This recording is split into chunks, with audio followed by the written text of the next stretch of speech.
Today, I want to slow things down and talk honestly about a question that sounds simple, but has quietly become much harder over the past few years.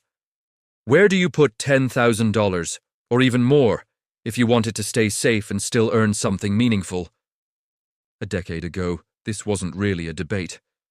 Cash sat in a savings account, rates weren't great, but inflation was low enough that most people didn't feel punished for being conservative. Today, that world is gone. Inflation changed how people think about safety. Interest rates surged and then began drifting lower, and suddenly cash itself became something you had to manage, not ignore.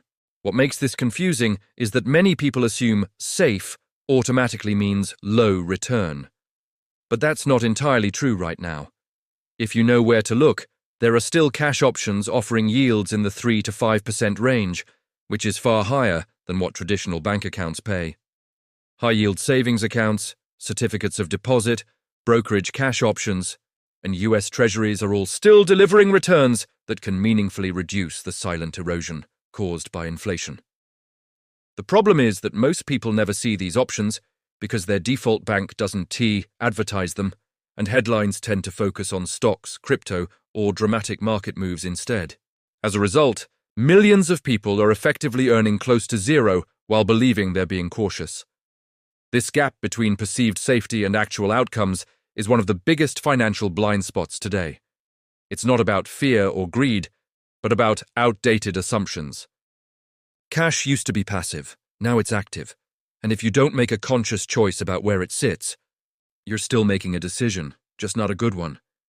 The safest places to park cash fall into a few clear categories, each designed for a different purpose.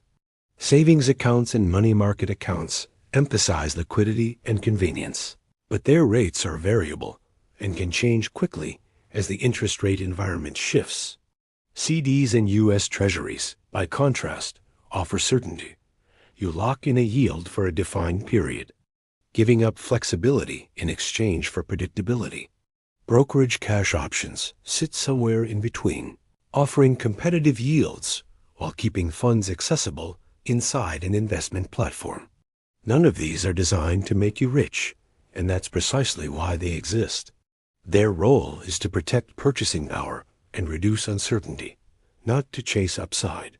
For example, earning around 4% on $10,000 might translate to roughly $200 over 6 months, which doesn't feel dramatic, but over time, it compounds into something meaningful, especially compared to earning almost nothing. The mistake many people make is treating this as a hunt for the single best account, when the real issue is alignment. What matters most is how long you need the money, how quickly you might need access to it, and what kind of risk you're truly trying to avoid.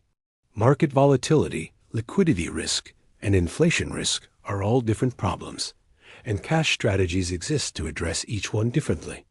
Once you frame the decision this way, it stops being about chasing yield and starts being about intentionality.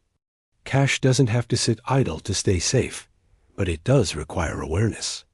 In today's environment, simply understanding how these low-risk tools work in choosing, deliberately instead of defaulting, can quietly improve your financial stability without adding stress or speculation. That mindset shift is often more valuable than any specific rate or account.